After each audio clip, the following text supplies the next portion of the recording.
Hello दोस्तों, मैं हूं नेहा सिंह बोलबोल बॉलीवुड के साथ और लेकर आई हूं एक्सक्लूसिव अपडेट। जी हां, एक्सक्लूसिव अपडेट है सीनियर्स के बारे में कि आखिरकार जब ये बहुत ज़्यादा न्यूज़ आ रही थी कि सीनियर्स 1 महीना घर के अंदर रुकने वाले हैं, साथ में ये भी खबरें बहुत ज़्यादा स्ट्रांगली थी कि इनका घर में कपड़े जा चुके हैं, ये 1 महीना घर के अंदर रुकेंगे और भी बहुत सारी इंटरटेनिंग चीज़ें होंगी। वहीं इस बीच में एक बहुत बड़ी खबर आ चुकी है ये कि ये तीनों घर के अंदर नहीं रहेंगे। अब इसकी वजह क्या है, इसके पीछे की पूरी वजह मैं आपके सामने लेकर आई हूँ। तो चलिए वीडियो की शुरुआत करती हूँ कि आखिरकार ऐसी क्या वजह हो गई जहां ये बात पूरी तरह पक्की हो चुकी थी कि सीनियर्स घर के अंदर रहने वाले हैं और 14 दिन और वो जनता को एंटरटेन करेंगे। कहीं ना कहीं ये भी माना जा रहा था कि शो की चाहे 1.2 की टीआरपी हो, चाहे जैसी भी हो, वो सिर्फ सीनियर्स की वजह से आ रही है।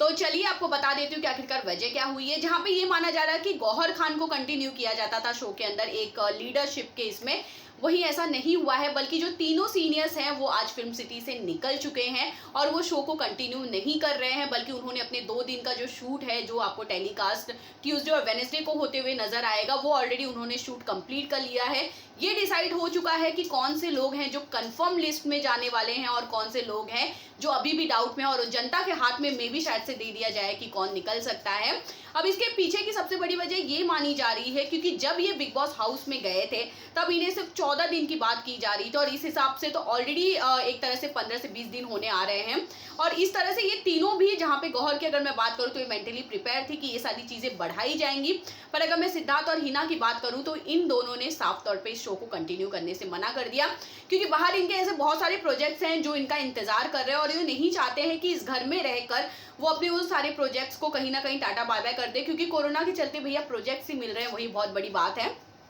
और उन्होंने कहा कि जो गेम है एक तरह से, वो गेम एक्चुअल में जो नए लोग आए हैं उनका है, वो इस गेम को कितना और चला सकते हैं, वो इस गेम का जब तक पार्ट बन सकते थे वो बन सकते हैं। और साथ में तीनों ने ये भी कहा कि कभी हमें दोबारा मौका मिले इस शो का पार्ट बनने का, हम जरूर बनेंगे, पर फिलहाल एट प्रेजेंट हम ये जो कॉन्ट्रैक्ट हम जो कर आए थे वो फिलहाल 14 दिन का था, जो बढ़कर ऑलरेडी 17 से 18 दिन हो चुके हैं। एक तरह से जब वो निकलेंगे तब हो जाएगा, पर हम इस शो को अब कंटिन्यू नहीं कर सकते हैं क्योंकि बात ये है कि हमारे बाहर भी बहुत सारे जो कमिटमेंट हम दे के रखे हैं उसको हमें कंटिन्यू करना है। पर अब जहाँ पे ये तीनों सीनियर्स घर से निकल चुके हैं उसके बाद घर का माहौल क्या होगा, क्योंकि ये तीनों का एक चीज बहुत स्ट्रांगली मानना ये था कि अगर हम घर से निकलेंगे तो